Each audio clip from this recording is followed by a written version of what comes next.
চিনি পায় সময় গগৈ কোনো চুৰ নহয়, কিন্তু তেওঁলোকে 10 বজাৰ পাছত ইয়াত সময় গগৈৰ গাড়ীখন কিন্তু সোমাবলৈ নিদিলে আৰু গোটেই নিশা ইয়াতে থাকিব লগা হ'ল। সময় গোটেই নিশা ইয়াত থাকিলা, এয়া সময় গগৈ গোটেই নিশা ইয়াত থাকিব লগা হ'ল। আৰু কি পৰিস্থিতিত থাকিব লগা হ'ল মই দেখাইছোঁ। এইখন হৈছে বিহুবৰ টি ষ্টেট।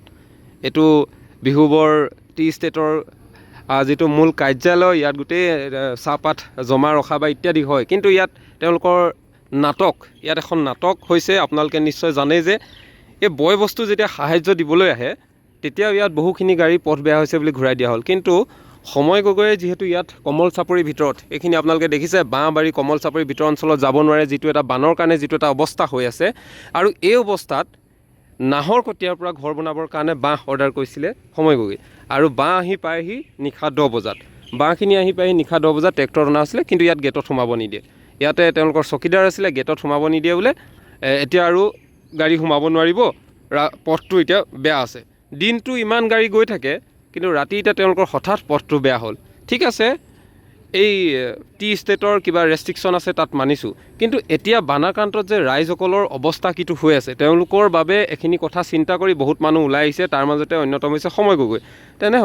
তেনেস্থলত তেওঁ কাম কৰিবলৈ যোৱাত এতিয়া বাধা দিলে। আৰু ইয়াত কি কৰিলে সময় গগৈয়ে নিজৰ এই ল'ৰাখিনিৰ সৈতে, এই সতীৰ্থসকলৰ সৈতে এই বাঁহখিনি ইয়াৰ পৰা দাঙি নি তালৈকে নিলে। ইয়াত প্ৰায় 100 আছে, কিন্তু 200 বাঁহ নাহৰকটীয়াৰ পৰা অনা হৈছিলে। আৰু এই পথটোৱেদি চাওক, গাড়ী ইয়াতে ৰখাই থ'লে গোটেই নিশা, আৰু গোটেই নিশা এনেকৈ নি কমল চাপৰিৰ ভিতৰলৈ বাঁহ লৈ গ'ল, কান্ধত নিছে। তেনেহ'লে ভাবক এই বিহুবৰ টি ফেক্টৰী তেওঁলোকৰ কেনেকুৱা এটা নাটক কৰি আছে।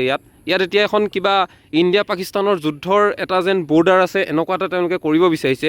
এই বান বিধ্বস্ত সময়ত তেওঁলোকে যে এই নাটকবোৰ কৰিছে, এই নাটকবোৰ কিয়? ইয়াত চাওক কিমানখিনি আছে, সকলোৱে গোটেই নিশা কষ্ট কৰিছে।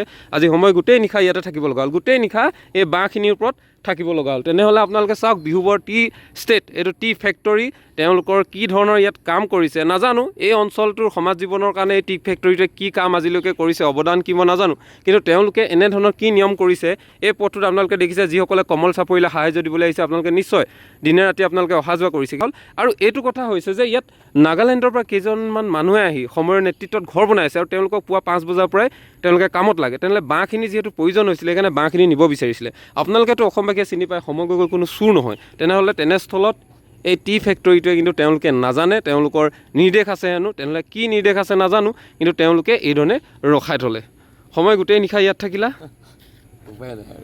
কেইটা বজাত তোমাৰ গাড়ীখন আহিছিলে? আমাৰ ট্ৰেক্টৰখন 10টা বজাত আহিল। 10টা বজাৰ পৰা তেখেতলোকে 2 ঘণ্টামান যুঁজিলে আৰু যাবলৈ দিয়ক, বাঁহে আছে পেলাই আহি যাম। বেছি দূৰো নাছিলে আচলতে, পেলাই আহি যাম বুলি কৈছিলে। নাই, তেওঁলোকে নোৱাৰিলেগৈ আৰু দূৰৰ পৰা আহিছিলে বহুত, গুৱাহাটীৰ পৰা প্ৰায় যথেষ্ট সময় লাগিছে ট্ৰেক্টৰত লৈ আহিছে যিহেতু। তাৰপিছত আমি উপায় নাপায় তাৰপিছত বোলো কেলৈ সোমাব দিয়া নাই, মই আহিলোঁ। আমি 12টা বজাত পাইছোঁ, 12টা বজাত আহি পালোঁ, একো ৰেছপন্স নাই। ৰেছপন্স মানে শূন্য আৰু, মানে কোনো ধৰণৰ ৰেছপন্স নাই, কোনো ৰেছপন্স নিদিলে, কোনো ওলাই নাহিলে। উপায় নাপায় আমি মানে কান্ধতে হেৰি লৈ পেলাই আপোনাৰ বাঁহবিলাক লৈ এনেকুৱাকৈ চবেই সৰু ল'ৰাবিলাক যে শুই আছে যে এতিয়া, এই তেখেতলোকে কান্ধতে লৈ একদম ভিতৰলৈ লৈ গ'ল। এতিয়া ইয়াতে চকীদাৰে কি ক'লে, ৰাস্তা বেয়া নে কি বুলি ক'লে?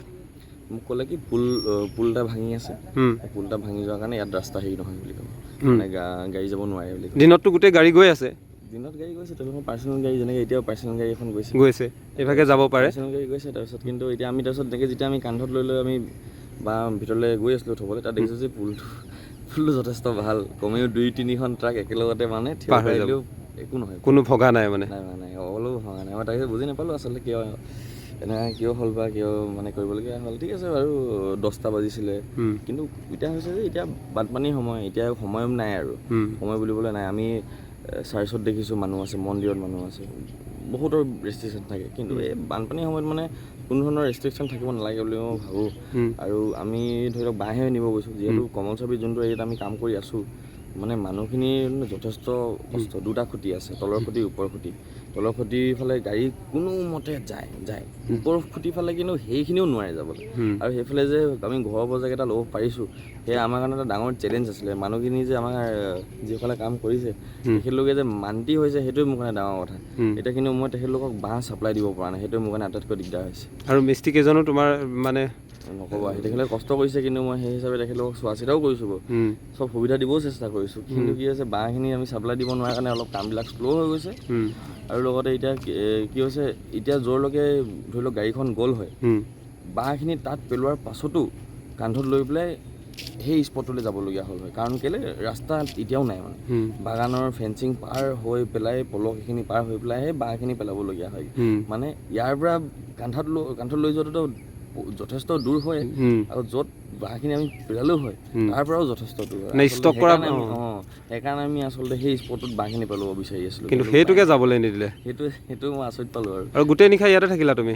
গোটেই ৰাতি আমি গোটেইকেইজন যিমানকেইজন আছোঁ এই গাঁৱতে, সেই গাঁওখনৰ যিসকলৰ আমি ঘৰ বনাইছোঁ তেখেতলোকো উপায় নাপায় আমাৰ লগতে গোটেই ৰাতিটো পাৰ কৰি দিলে।